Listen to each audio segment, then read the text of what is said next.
Hello to all my dear students of class 6. This is Priyanka Arora welcoming you all once again to Maths online class. So students, we were doing chapter number 6 decimals, and in my last lecture I have explained you till question number 3rd of exercise 6.4. Okay, and today in this particular video we will continue with the same exercise from question number 4. Fine. And today I will cover question number 4 to question number 12 of exercise 6.4, in which I will be explaining you word problems related to decimal numbers. Okay, so without any more delay, let us begin with question number 4 of exercise 6.4, chapter number 6, decimals. So students, exercise 6.4 question number 4 is a sack. Sack means bora. So a sack was filled with 26.87 kg of sand. एक sac के अंदर 26.87 kg sand filled थी. Then another sack of 12.39 kg of sand was emptied. Emptied means खाली कर दिया गया. Into the first sack. So दूसरे sack के अंदर इतना kg सेंट अवेलेबल था, उसको फर्स्ट सैक के अंदर एम्प्टी मींस खाली कर दिया गया. So what will be the total weight of the first sack. तो अब हमें बताना है जब दूसरे सैक का सेंट फर्स्ट सैक के अंदर खाली कर दिया गया, एम्प्टी कर दिया गया, तो टोटल कितना वेट ऑफ सेंट अवेलेबल है फर्स्ट सैक के अंदर. Okay, so this is the first thing which we have to calculate. Then the further it is written in the question, if 19.43 kg of sand is removed. अब उसके बाद में अगर 19.43 kg sand को remove कर दिया गया, means निकाल लिया गया from the resulting sack, जो total weight था उसमें से अगर इतना weight of sand वापस बाहर निकाल लिया गया है, so how much sand is left in the sack. अब हमें बताना है कि उस पर्टिकुलर सैक के अंदर, बोरे के अंदर कितना सैंड रिमेनिंग है. So see students, how to do this question. First of all you will be writing weight of sand in a sack in the beginning. So beginning में सैक के अंदर कितना सैंड अवेलेबल था. So it was 26.87 kg which was available in the beginning. Now weight of sand emptied then in the sack. उसके बाद में कितना empty कर दिया गया sack के अंदर.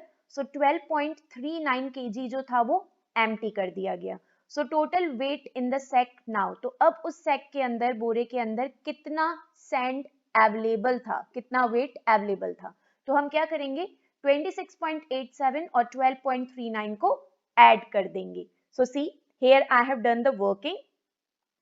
So you also have to do working separately. So 9 plus 7 is equals to 16. 1 carry over 6 down.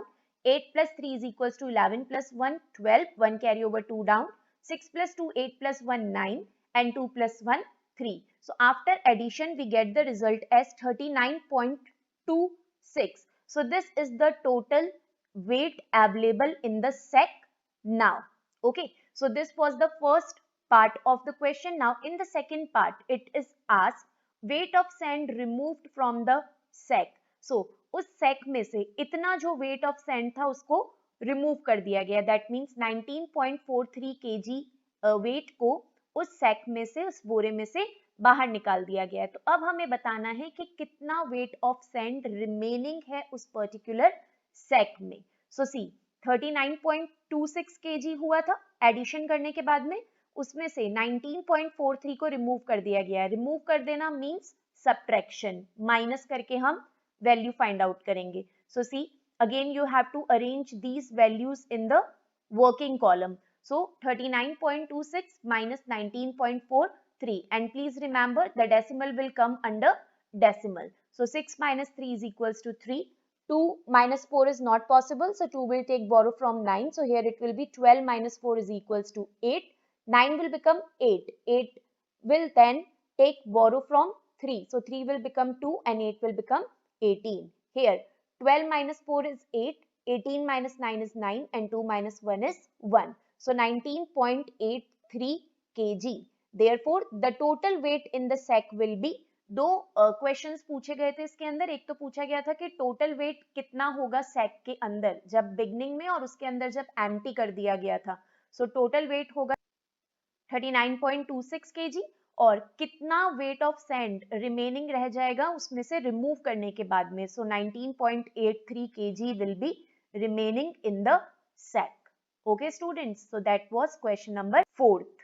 Now question number 5th is, in a cooperative society, 3 men filled a drum with 12.76 liters, 11.705 liters and 10.29 liters of milk respectively. एक cooperative society थी, milk production था, जहां पर 3 men ने मिलकर एक drum के अंदर मिल्क को फिल किया। सो फर्स्ट मैन ने 12.76 मीटर मिल्क फिल किया, सेकंड ने 11.705 लीटर फिल किया एंड थर्ड ने 10.29 लीटर्स ऑफ मिल्क फिल किया। So what was the quantity of milk in the drum at the end? तो हमें बताना है कि उस पर्टिकुलर ड्रम में एंड में जाकर कितना मिल्क कलेक्ट हुआ था। Okay, so see how we will be framing the equation here.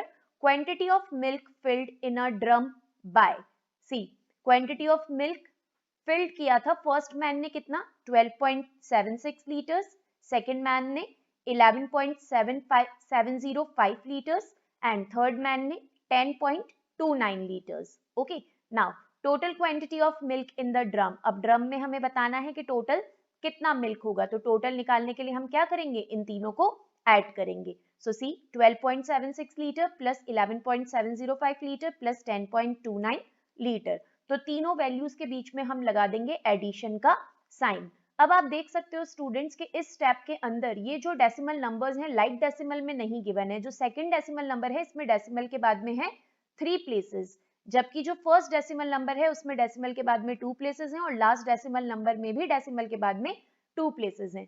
So first decimal number और लास्ट डेसिमल नंबर को लाइक डेसिमल में कन्वर्ट करने के लिए हम इसके पीछे एक एक जीरो प्लेस कर देंगे, तो ये हो जाएंगी 3 डिजिट्स के अंदर changed after decimal 3 places. Now after converting it into like decimal, we will be arranging these decimal numbers in column and do the addition to get the result. So when you will add these 3 decimal number, you will get the result as 34.755 liter. Okay, so the final statement will be, therefore the quantity of milk in the drum at the end was 34.755 liter. Okay students, so that was question number 5th. Now let us move on to question number 6th, and it is, from a barrel, barrel is also a kind of drum, from a barrel containing 513.76 kg of rice. एक barrel था, एक drum था जिसके अंदर 513.76 kg rice था। The cook used 27.895 kg in the first 3 days of the week. तो cook ने उस बैरल में से कुछ क्वांटिटी ऑफ राइस को काम में ले लिया कुक करने के लिए। सो वीक के फर्स्ट 3 डेज में, पहले 3 दिनों में ही उसने इतना केजी ऑफ राइस जो था वो कुक कर दिया। So how much rice was left in the drum? So हमें बताना है कि उस ड्रम, उस बैरल के अंदर कितना राइस रिमेनिंग रह गया था। सो रिमेनिंग निकालने के लिए हम करेंगे subtraction. So see how to frame the statement. Weight of rice in a barrel, barrel में था स्टार्टिंग में 513.76 kg rice, then weight of rice used by the cook, cook ने कितना राइस यूज में ले लिया था 27.895 kg ऑफ राइस उसने यूज में ले लिया था। Now wait of rice left in the barrel, तो कितना रिमेनिंग रह गया बैरल के अंदर, तो हम क्या करेंगे, टोटल जो क्वांटिटी अवेलेबल था उसमें से हम 27.895 को कर देंगे सब्ट्रैक्ट। सो सी सब्ट्रैक्शन करने के लिए सबसे पहले हमें देखना होगा कि डेसिमल नंबर्स लाइक डेसिमल में गिवन है या नहीं गिवन है। सो फर्स्ट डेसिमल नंबर में डेसिमल के बाद में है 2 प्लेसेस, और सेकंड डेसिमल नंबर में डेसिमल के बाद में है 3 प्लेसेस। दैट मींस ये लाइक डेसिमल्स में नहीं गिवन है, तो हम सबसे पहले इसको कन्वर्ट करेंगे लाइक डेसिमल्स के अंदर। तो लाइक डेसिमल में कन्वर्ट करने के लिए फर्स्ट डेसिमल नंबर में हमें 7 के बाद में ऐड करना होगा एक 0। सो यहाँ पर हो गए डेसिमल के बाद में 3 प्लेसेस नाउ, और ये ऑलरेडी डेसिमल के बाद में 3 प्लेसेस थी। अब क्योंकि ये लाइक डेसिमल में कन्वर्ट हो चुका है तो हम सिंपली इसको कॉलम में अरेंज करेंगे और सब्ट्रैक्शन करेंगे। सब्ट्रैक्शन करने के बाद में हमारा रिजल्ट आ जाएगा 0.865.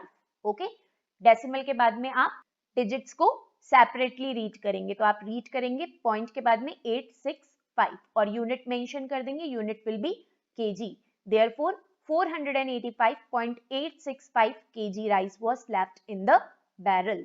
Okay, so that was question number 6. Now let us move on to question number 7, and it is a sack of wheat contained 217.352 kg. एक सैक था, अगेन सैक मीन्स बोरा, उस बोरे के अंदर व्हीट थी, गेहूं थी, कितनी 217.352 kg. How much wheat was required to fill it up to 500 kg? अगर हमें उस व्हीट के सैक के अंदर टोटल 500 kg व्हीट चाहिए तो हमें 217.352 kg में और कितनी व्हीट को ऐड करना पड़ेगा, मतलब उस पर्टिकुलर सैक के अंदर और कितनी गेहूं हमें डालनी पड़ेगी. तो उसके लिए हम क्या करेंगे, देखिए students, weight of wheat in a sack, sack के अंदर कितना वेट था 217.352 kg. Then weight of wheat required to fill it up to, अब हमें कितना वेट और चाहिए व्हीट का जिससे कि वो 500 kg तक फिल हो जाए सैक. ओके, तो उसमें हम क्या करेंगे, इस 500 kg में से 217.352 को सब्ट्रैक्ट कर लेंगे, क्योंकि आप 500 में से जब इस नंबर को सब्ट्रैक्ट करेंगे तभी आपके पास में जो वैल्यू आएगी वो पता चलेगा कि अब इस सैक के अंदर और कितनी गेहूं हमें डालनी है. सो 500 minus 217.352. Here after decimal 3 places are there and here with 500 no decimal is there. तो अगर डेसिमल नहीं है तो हम करेंगे डेसिमल की प्लेसमेंट, हमें डेसिमल लगाना होगा और डेसिमल के बाद में हमें चाहिएंगी 3 digit to convert it into like decimal. So like decimal में कन्वर्ट करने के लिए 500 के बाद में डेसिमल लगा के हम लगा देंगे 3 zeros. As I have told you, to convert unlike decimals into like decimals, we add only the digit 0. Other than 0, we cannot enter any other digit. Okay, so convert it into like decimal as I have done here, 500.000, and then from it you have to subtract 217.352. Arrange these values in the column as I have done here. Then do the subtraction to get the answer. So after subtraction, you will get the result as 282.648 and the unit will be kg. Therefore, 282.648 kg wheat was required to fill the sack. तो अगर उस sac को, उस बोरे को 500 kg से fill करना है टोटल, तो हम क्या करेंगे, उसमें 282.648 kg गेहूं और डाल देंगे, तो वो जो सैक है वो फिल होकर हो जाएगा 500 kg. Okay, now question number 8 is from a can of milk containing 37.50 liters of milk, the milkman delivers 29.535 liters in one marriage hall. एक मिल्क का कैन था जिसके अंदर 37.50 लीटर्स मिल्क था. ओके, उस टोटल 37.50 लीटर मिल्क में से एक मिल्कमैन ने एक मैरिज हॉल के अंदर 29.535 लीटर्स ऑफ मिल्क डिलीवर कर दिया, दैट मीन्स पहुंचा दिया. Now if he is to supply 33.80 liters of milk to the next marriage hall, अब उसको एक और मैरिज हॉल में मिल्क पहुंचाना है और कितना पहुंचाना है, 33.80 लीटर्स ऑफ मिल्क उसको सेकेंड मैरिज हॉल में पहुंचाना है. Then how much more milk should be added to the milk left in the can. तो अब उसको कितना मिल्क और ऐड करना पड़ेगा अपने कैन के अंदर ताकि वो सेकेंड मैरिज हॉल में जितना भी रिक्वायर्ड मिल्क उनको चाहिए वो पहुंचा सके. तो इसके अंदर आपको क्या करना पड़ेगा स्टूडेंट्स, पहले देखिए टोटल जितना भी मिल्क उसके पास में अवेलेबल था उसके कैन में, उसमें से उसने फर्स्ट मैरिज हॉल में जो पहुंचाया उसको आप पहले सब्ट्रैक्ट करेंगे और निकालेंगे कि फर्स्ट मैरिज हॉल में देने के बाद उसके पास में कितना मिल्क रिमेनिंग था. Okay, so see quantity of milk in a milk can, milk can में स्टार्टिंग में कितना मिल्क था, 37.50 लीटर मिल्क अवेलेबल था मिल्क कैन में. Now quantity of milk delivered in first marriage hall, first marriage hall में उसने कितना milk दे दिया, 29.535 लीटर उसने फर्स्ट मैरिज हॉल में दे दिया. तो देने के बाद में अब उसके पास में कितना लेफ्ट हुआ, कितना रिमेनिंग था, तो आप 37.50 में से सब्ट्रैक्ट कर देंगे 29.535 को। ओके, सब्ट्रैक्शन करने के लिए पहले चेक करिए लाइक डेसिमल में है नंबर्स या नहीं। सो यहाँ पर डेसिमल के बाद में है 2 डिजिट्स और यहाँ पर है डेसिमल के बाद में 3 डिजिट्स, दैट मीन्स ये लाइक डेसिमल में नहीं है, तो हम इसको कन्वर्ट करेंगे लाइक डेसिमल में। सो 50 के बाद में हम एंटर कर देंगे एक और 0। सो अब ये हो गया लाइक डेसिमल में चेंज, डेसिमल के बाद में 3 डिजिट्स आ गई हैं दोनों जगह।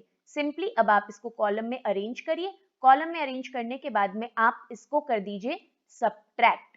सब्ट्रैक्ट करने के बाद स्टूडेंट्स आपका आंसर आ जाएगा 7.965 लीटर। ये आ गया सब्ट्रैक्शन करने के बाद में आंसर, दैट मीन्स उसने जो मिल्क सप्लाई किया था फर्स्ट मैरिज हॉल में, फर्स्ट मैरिज हॉल का मिल्क सप्लाई करने के बाद उसके पास में इतना मिल्क जो था वो बच गया। बट क्या कहा था क्वेश्चन में कि सेकंड मैरिज हॉल में उसको कितना मिल्क प्रोवाइड करना था, सेकंड में उसको प्रोवाइड करना था 33.80 लीटर ऑफ मिल्क, जबकि उसके पास में बचा कितना था फर्स्ट मैरिज हॉल में देने के बाद में 7.965 लीटर ही बचा था।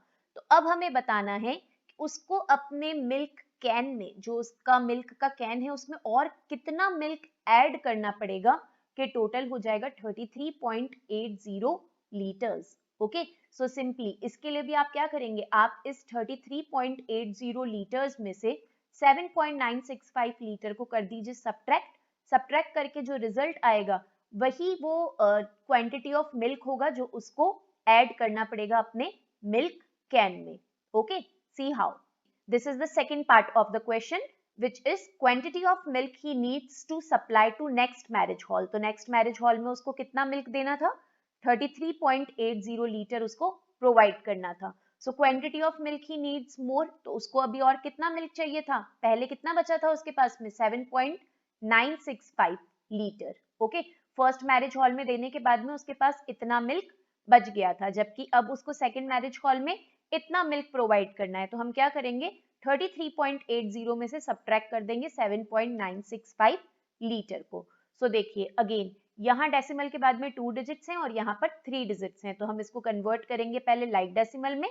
लाइक डेसिमल में कन्वर्ट करने के लिए आप 80 के बाद में एक 0 ऐड कर देंगे, तो ये हो जाएगा 800 और यहाँ पे ऑलरेडी 3 डिजिट्स हैं डेसिमल के बाद में। तो आप क्या करेंगे, सिंपली इसको कॉलम में अरेंज करेंगे और कॉलम में अरेंज करने के बाद में करेंगे आप सब्ट्रैक्शन। सब्ट्रैक्शन करने के बाद आपका आंसर आ जाएगा 25.835 litre. Okay, so that means इतना क्वांटिटी ऑफ मिल्क उसको अपने कैन में और ऐड करना पड़ेगा so that he can deliver the sufficient amount of milk to the second marriage hall. Okay, so therefore 25.835 liter milk should be added more to his can. Clear students?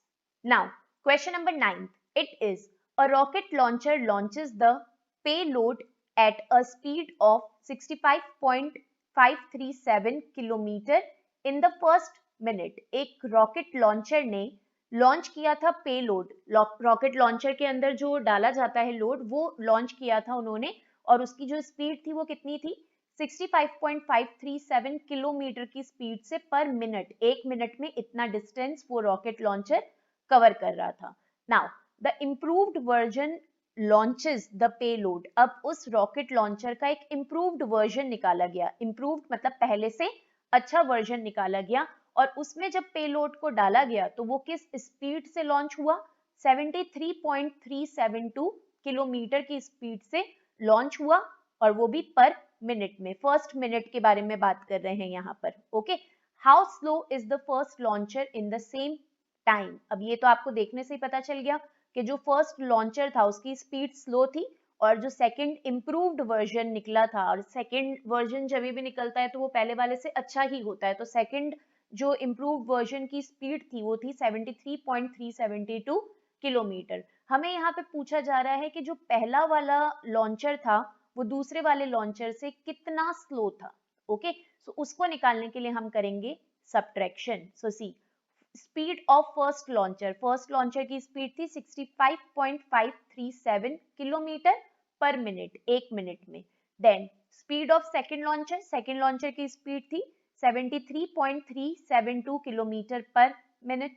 Okay, now difference between speed of both launchers, अब हम दोनों ही launchers की speed के बीच में निकालेंगे difference. तो obviously हम greater में से स्मॉलर को माइनस करेंगे, सो ग्रेटर है सेकंड लॉन्चर, तो सेकंड लॉन्चर को हम पहले लिखेंगे 73.372, इसमें से सब्ट्रैक्ट करेंगे हम 65.537 को। यहाँ पे आप देख सकते हो स्टूडेंट्स के डेसिमल के बाद में 3 डिजिट्स अवेलेबल हैं, तो हमें इसको लाइक डेसिमल में कन्वर्ट करने की नीड नहीं है because it is already given in like decimal. So simply arrange it in column and do the subtraction to get the result as 7.835. Okay. So therefore, the final statement will be the first launcher is 7.835 km per minute slower than the second launcher. So first launcher second launcher से इतना slow चल रहा था 7.835 km. Okay. Now question number 10. A car traveling from Chennai to Bengaluru covers 98.344 kilometre. एक car travel कर रही थी चेन्नई से बेंगलुरु की तरफ और उसने 98.344 किलोमीटर कवर किया था फर्स्ट 2 आवर्स में। पहले 2 आवर्स के अंदर उसने इतना डिस्टेंस कवर किया था। Now and 145.328 kilometre in the second 2 hours, और आगे के 2 आवर्स में अगर देखा जाए तो उन्होंने कवर किया था उस कार ने 145.328 kilometre. So what is the extra distance covered in the second 2 hours? तो हमें बताना है सेकेंड 2 आवर्स में कितना एक्स्ट्रा डिस्टेंस कवर किया था as compare to the first 2 hours. Okay, अगर आगे वाले 2 आवर्स में देखा जाए तो आगे वाले 2 आवर्स पीछे वाले 2 आवर्स से ज्यादा डिस्टेंस कवर किया है। ओके, पहले जो 2 आवर्स चली थी उसमें सिर्फ 98.344 हुआ था और आगे जो 2 आवर्स चली उसमें 145.328 किलोमीटर कवर कर दिया। तो कितना ज्यादा डिस्टेंस कवर करा, तो कितना ज्यादा किया उसके लिए हम अगेन करेंगे इसके अंदर subtraction. So see distance covered in the first 2 hours, first 2 hours में करा था 98.344 kilometre. Then distance covered in second 2 hours, second 2 hours में करा था 145.328 kilometre. Then difference between distance covered, अब दोनों डिस्टेंस के बीच में हम निकालेंगे डिफरेंस, कितना डिफरेंस है। सो सी 145.328 में से आप सब्ट्रैक्ट कर देंगे 98.344 को। ओके, सो सी आप कॉलम में अरेंज करिए इसको, क्योंकि डेसिमल के बाद में equal number of decimal places हैं, 3 डिजिट्स हैं, तो लाइक डेसिमल में कन्वर्ट करने की नीड नहीं है। अरेंज करिए कॉलम में, सब्ट्रैक्ट करिए, so you will get the answer as 46.984 and unit will be kilometer. Whatever unit is given in the question, please put that unit in the answer also. So therefore the extra distance covered is 46.984 kilometer. So this was the extra distance which was covered by the car. Okay students. Now question number 11.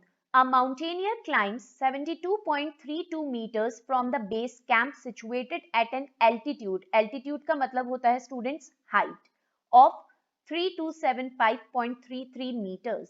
Okay, एक mountaineer था, mountaineer आपको पता है जो कि mountains climb करते हैं, तो उस माउंटेनियर ने इतना जो हाइट था वो क्लाइंब करा था। ओके, इतने एल्टीट्यूड को क्लाइंब करा था अपने बेस कैंप से, जहां पर भी उसने कैंप लगा रखा था उस कैंप से वो और ऊपर की तरफ गया था, और उसका जो कैंप था वो खुद भी हाइट पर था। कैंप की हाइट जो थी वो थी 3275.33 मीटर्स। ओके, इसी हाइट से वो आगे की तरफ चला था 72.32 meters.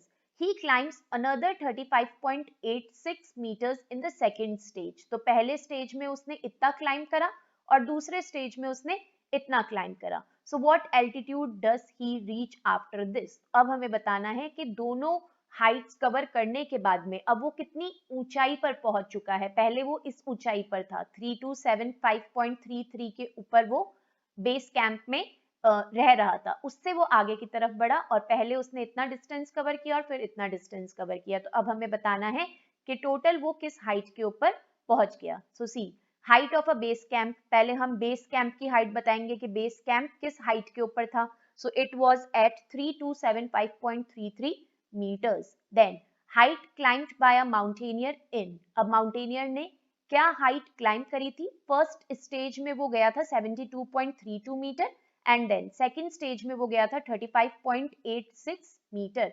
तो 2 स्टेजेस में उसने क्लाइंबिंग करी और दोनों स्टेजेस के अंदर उसने कितना डिस्टेंस कवर किया ये भी गिवन है. Then height at which he reached after climbing both stages. अब दोनों स्टेजेस को क्लाइंब करने के बाद में वो किस हाइट के ऊपर पहुंच गया था. सो सी, जो बेस कैंप की हाइट थी पहले वो लिखेंगे और उसमें जो दोनों स्टेजेस की हाइट है उसको हम कर देंगे ऐड. ओके, सो बेसिकली तीनों नंबर्स को हमें आपस में करना है ऐड. डेसिमल के बाद में 2 प्लेसेस हैं तीनों ही डेसिमल नंबर्स में. सो सिंपली कॉलम में अरेंज करिए, डेसिमल के नीचे डेसिमल आना चाहिए, ऐड करिए. After addition you will get the result as 3383.51 metre. So therefore he reached at an altitude means height of 3385.51 meter after this. तो दोनों स्टेजेस को क्लाइंब करने के बाद में वो लास्ट में इस हाइट तक पहुंच चुका था. Okay, now last question of the exercise and it is the odometer. Odometer होता है जो भी हमारी व्हीकल्स होती है उसके अंदर जो मीटर होता है जो हमें स्पीड बताती रहती है और पूरा डिस्टेंस बताती है कि कितना डिस्टेंस अभी तक जो गाड़ी है वो चल चुकी है. तो that is called as odometer. So odometer in the car reads 10234.650 kilometre. So उस कार की ओडोमीटर के अंदर जो रीडिंग आ रही थी वो आ रही थी 10,234.650 किलोमीटर. दैट मीन्स वो कार अभी तक इतना चल चुकी थी eight the starting point in Mumbai. और ये जो ओडोमीटर की रीडिंग थी ये ली गई थी मुंबई के अंदर. जब मुंबई में गाड़ी थी तब उसकी रीडिंग इतनी थी. On a trip of 220.550 kilometre to Pune. अब वो जो गाड़ी थी वो मुंबई से जाने वाली थी पुणे और मुंबई से पुणे का जो डिस्टेंस था वो था 220.550 kilometre. But the journey is cut off by 111.067 kilometre before Pune at Lonavala. अब पुणे पहुंचने से पहले जो जर्नी थी उनकी वो रुक गई थी और जर्नी रुक गई थी 111.067 किलोमीटर पहले ही. पुणे पहुंचने से इतना किलोमीटर पहले ही जर्नी को रोक दिया गया था लोनावला पर. So what will be the odometer reading at Lonavala. तो हमें बताना है जब लोनावला के ऊपर जर्नी रुक गई थी तो उस समय ओडोमीटर के अंदर क्या रीडिंग रही होगी. Okay, so see what we have to do. Reading in the odometer at the starting point. Starting point में ओडोमीटर में जो रीडिंग थी बिगनिंग में पहले हम वो रीडिंग लिख देंगे. That means 10,234.650 kilometre. So that was the reading in the odometer in beginning. Now distance of Pune from Mumbai. अब मुंबई से पुणे का डिस्टेंस कितना गिवन था क्वेश्चन में 220.550 किलोमीटर. तो वो हम मेंशन कर देंगे. Now journey cut off by 111.067 kilometre before Pune at Lonavala. तो जर्नी जो थी वो इतने डिस्टेंस से रोक दी गई थी. ओके, रुक गई थी. तो मतलब कितना डिस्टेंस अभी कवर हो चुका था मुंबई से लोनावला तक, कितना डिस्टेंस कवर हो चुका था. So distance covered from Mumbai total कितना था 220.550 जाना था हमको. बट 111.067 अभी जाना बाकी था और बीच में ही गाड़ी को रोक दिया गया था. तो हम करेंगे इन दोनों को सब्ट्रैक्ट और फाइंड आउट करेंगे कि एक्चुअली कितना डिस्टेंस लोनावला तक कवर किया गया था. सो दोनों ही लाइक डेसिमल्स में गिवन है. कॉलम में अरेंज करिए, सब्ट्रैक्ट करके आंसर फाइंड आउट करिए. After subtraction you will gate 109.483 kilometre. That means इतना जो डिस्टेंस था वो मुंबई से लोनावला तक कवर कर लिया गया था. ओके, तो ये जो डिस्टेंस है ये क्या होगा ओडोमीटर की रीडिंग के अंदर ऐड कर दिया जाएगा क्योंकि जितनी भी उसकी रीडिंग पहले थी उसमें इतना डिस्टेंस हम और ऐड करेंगे तभी हमें पता चलेगा कि जो गाड़ी थी वो कितना चल चुकी है. So reading in the odometer now at the Lonavala. Lonavala पे अब अगर रीडिंग देखी जाएगी तो पहले जब मुंबई से चले थे तब कितनी रीडिंग थी 10,234.650. इसमें हम ऐड कर देंगे कितना डिस्टेंस कवर कर लिया था लोनावला तक 109.483. इस डिस्टेंस को हम ऐड कर देंगे पहले वाले ओडोमीटर की रीडिंग में. So see for adding it you have to arrange it in column. Column में हम अरेंज करेंगे डेसिमल के बाद में 3 डिजिट्स हैं. सो देखिए after addition you will get the result as 10344.133. Okay, therefore the odometer reading at Lonavala will be 10,344.133. Okay, so like this you have to solve it. Fine, students? So students, here I have given you the explanation of question number 4 to question number 12 of exercise 6.4. With this, we have completed exercise 6.4, and not only exercise 6.4, we have completed chapter number 6, decimals also. I hope students, all the questions must be clear to you. Please watch my previous videos also, in which I have explained exercise 6.1 to 6.3. And if suppose you find any difficulty, then either leave your comment in the comment section below, or you can directly talk to me in the live class of maths. Fine. Or you can simply watch the explanation of that particular question once again. So do whatever you feel like, either ask me or you can watch the explanation again. Okay students, so that's all for today. Now I will see you back in one new video with one new topic. Till then, you please take good care of yourself. Thank you so much for attending today's lecture.